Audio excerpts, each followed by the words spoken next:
Ассалаумағалейкум достар, бүгін бізде шолу. Бақа бауырымызды жолдан ұстап алдық, плазада жүрген жерінен. Соңғы кездері мен уақытты жеткізе алмай жатырмын, білмеймін. Бақа бауырымызды тағы да ассалаумағалейкум дейміз. Жақсы. Приораға қанша ақша кетті? Осы приораға 4,5 миллион кетіп қалды, шамасы. 4,5 миллион. Қанша қалдың машинаны? 3-ке алдым. 3 миллионға приораны алған, 4,5 миллионда ақша кеткен. Көріп тұрғандарыңыздай қандай әдемі көріп тұр. Маған көзге бірінші түсіп тұрған приораны AMG стилдегі фарасы қанша теңгеге алдың? 100 мыңға. 100 мың теңгеге алған. Қайдан алдың? Абукардан. Абукардан дейді. Астында подсветкісі түнгі уақытта дерзкий жарық береді екен. Өзінде өткенде қойған болатын. Қанша ақша кетті? Так, подсветкісіне 25. 25 мың теңгеге осындай подсветка қоюға болады. Chevrolet Kubası 12 мың теңге тұрады. Бұл приора, қанша жыл болды? Қанша жыл болды сен приора айдап жүргеніңе, осыны алғаныңа? Негізі бұл машинаға айдап жүргеніме 1,5 жылдай болды. Абын негізі өзім общий приорада жүргеніме 10 жыл болды. Мына приораға 1,5 жыл болды міне. Одан приора 1,5 жыл болды. Ал негізі өзім алғаннан бері біздің Абукардан шықпай жүрдің ғой, сен номерлерімен. Бұл жігіт біздің Абукардан шықпай жүрді, қаншама заттар алды. Давай обзор жасайық деген кезде то карбон ұрып алады, ол ұнамай қалады, фар салонмай қалады, задний стоп салон ұнамай қалады. В общем, сондай кемшіліктер болып жүретін. Мінекей дерзкий қылып кар аудиоды бізден магнитный подномениктен салып алған, тек қана бізден ғана жасайды деп айтты. Қаншама жерлерден жаталып жатады, біреуін айтып жатады, біреуін білмей жатады. Жалпы біздің тұрақты клиентіміз өзіміздің бауырымыз болып кеткен. Выходтан орын алдың, бір тюнингтен орын алдың, осы тюнингтен алдым, выходтан алдым. Мінекей, қараңыздар, алдындағысы решеткасы көрінбей тұрған шығар. Қазір обзордың ішіне далаға шығарып тағы да бір түсіріп аламыз. Карбоннан жасалынған решетка. Осылай жасатып алдың ғой сен, Бұл пленка емес, бұл боялған аквапринт. Аквадан жасатып алған, ваннаға салып, дерзкий қылып істеп жатады ғой, солайдан жасатқан. Мінекей, егерде сіздерде өзгеше решетка қаласаңыздар, осылайдан жасатуларыңызға болады. Фарасын көрдік, пневма қондырғысы бар деді. Қазір пневма қондырғысында қосып көрсетеміз. Пневма қанша ақшаң кетті? Пневмаға общий 100 мың теңге кетті, установкасы барлығы. Установкасы, жаңағы барлық системасын бәрін қоюымен 700 мың теңге ақша жұмсаған. Еще бұның кескесіне, астыне? Астын кескем, бұны жасаған SPL Shop Шымкент жігіттеріне көп рахмет, сол жігіттер жасаған. Мінекей, боковой зеркаласын қарап тұрғандарыңызда электронный болса да біз қолмен сразу бұрып алдық карбонмен. Бұны да аквапринтқа салған. Негізінде бақаның аты бақа емес, негізі бақа карбон болып кеткен негізінде. Жалпы тонировка жоқ, ішінің барлығын дерзкий қылып пленкамен жақсылап ұрып тастаған екен. Қараңыздар, өзгелердің назарын қалай алып жатқанын көріп, таңғалып, келіп, амандасқысы келіп тұр. Енді обзорды бұзбай-ақ қойын деген шығар.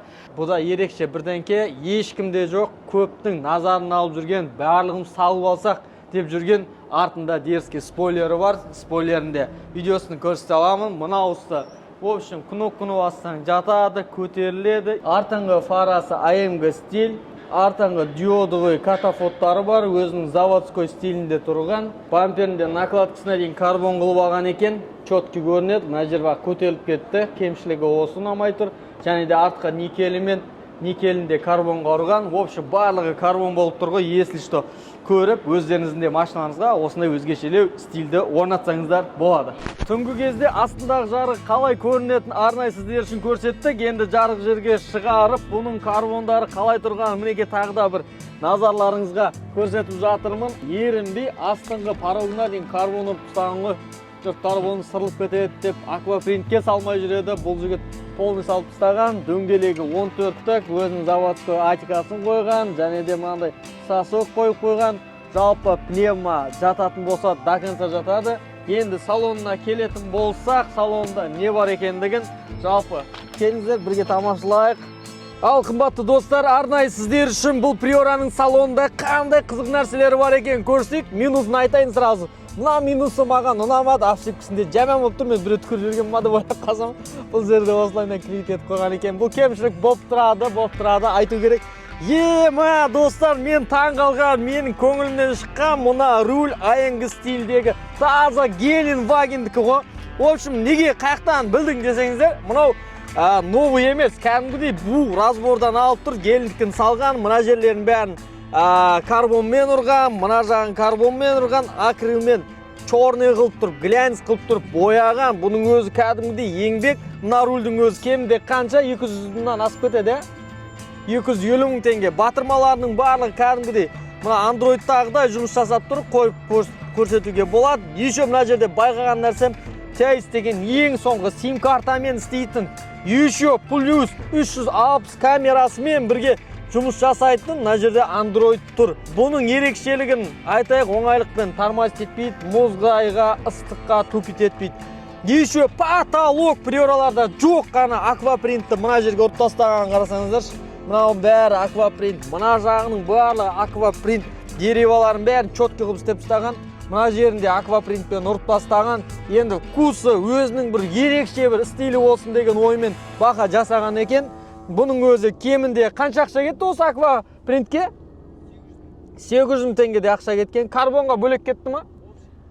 Барлығы карбон, мына жеріндегі карбон, рульдегі карбон, в общем, решеткідегі, жаңағы спойлердегі карбондардың барлығына 800 мың теңге ақша кеткен. Енді бұл жас болып, бір кәдімгідей бір әр нәрседен жинап, достары күшті екен, жаңағыдай фотоға түсейік, видеоға түскеннен соң адамға бәрібір ерекшелік бергеннен соң бұны жасаған бауырымыз. Көп приорада болмайды мынандай Android. Біріншіден бұл кәдімгідей екініңкіне үстіне қойып тұрып, четкі қылып біздің Абукардан жасатқан. Бұда ешкімде жоқ выхлоп бар. Любой нюқтатып, любой жылатып жібереді ғой.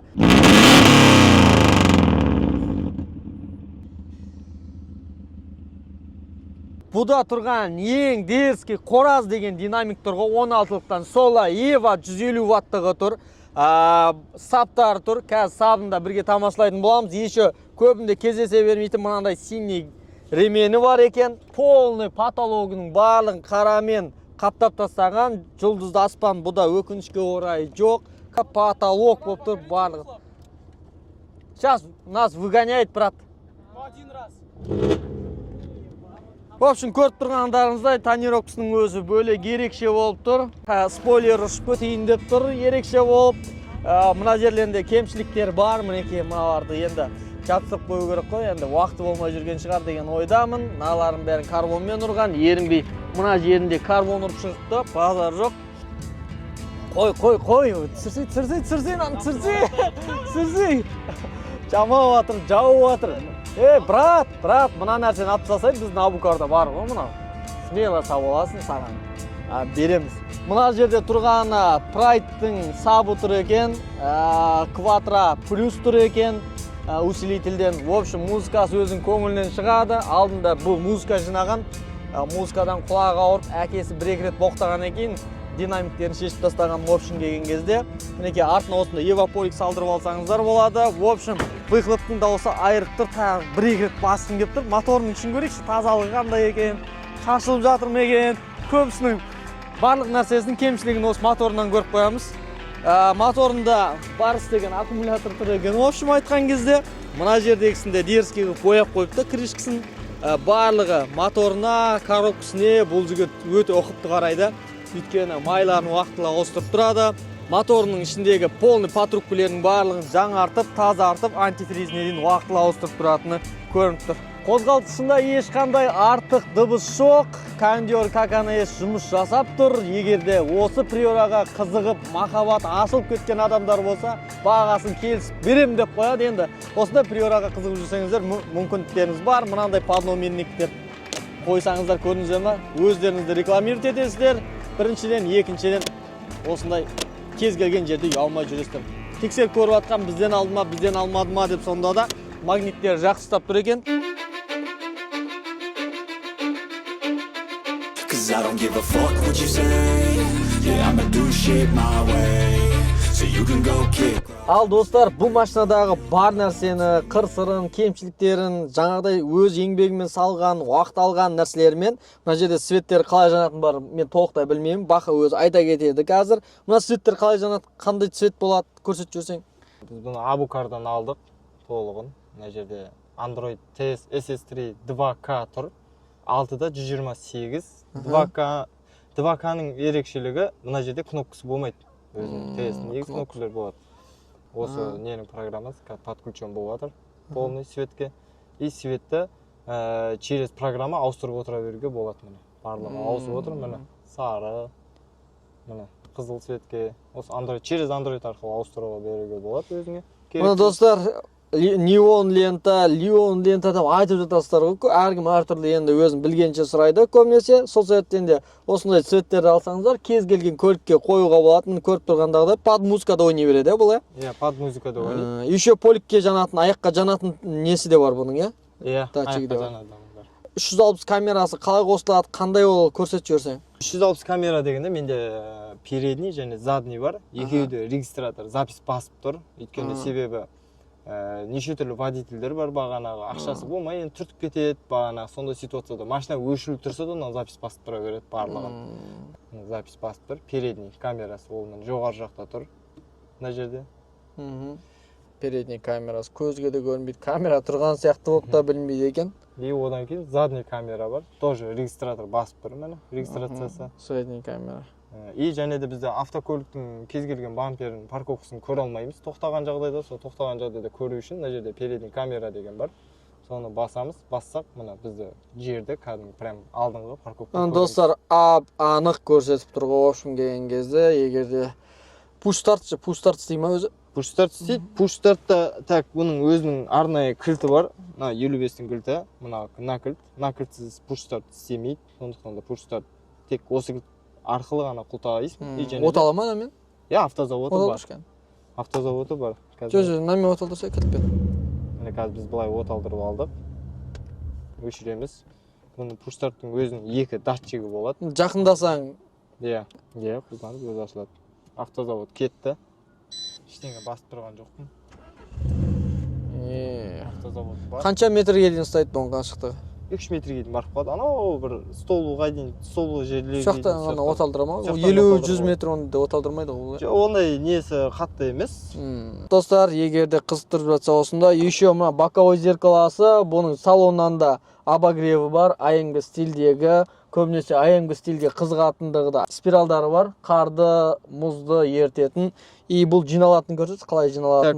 Бұл жиналады, мына жерде кнопка бар, арнайы 3 положенияда, бірінші положение жинайды, кетіп бара жатып өзінің автокөліктің ішіне жинауға болады.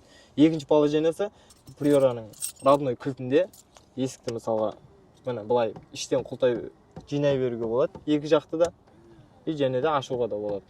Вау, мінеке ерекшелік. Мына өзінің кілтінде көрсетейін, мына есікті құлтасаң боковой айнасы құлтанады.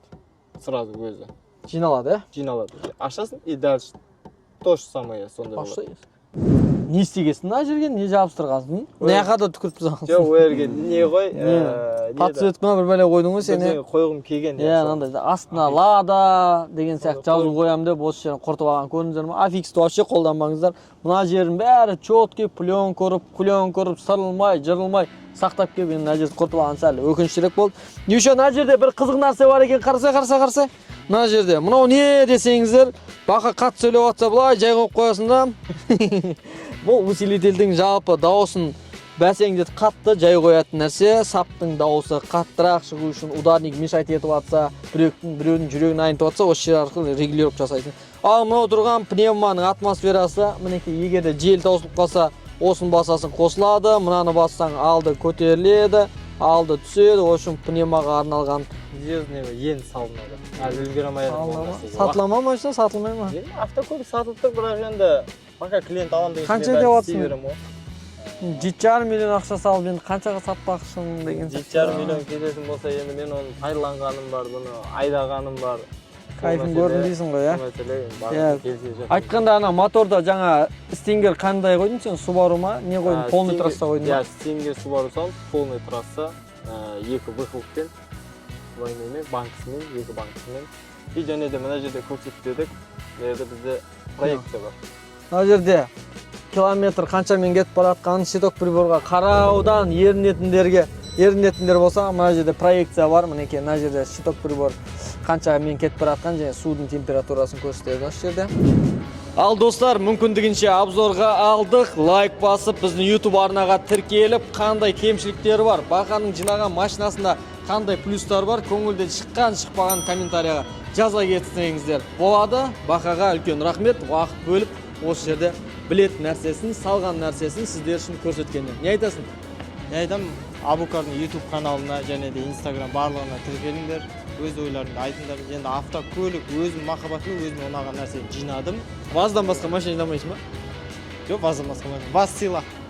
Бұнадан кейін не бар жоспарда? Қандай машина бар? Бұдан кейін жоспарда бір автокөлік бар, 2108 короткий морда. Осыдан кейін сол автокөлікке задний привод. Қанша жылда жинайсың оны? Где-то бір 1,5-2 жыл болып өтеді уақытында.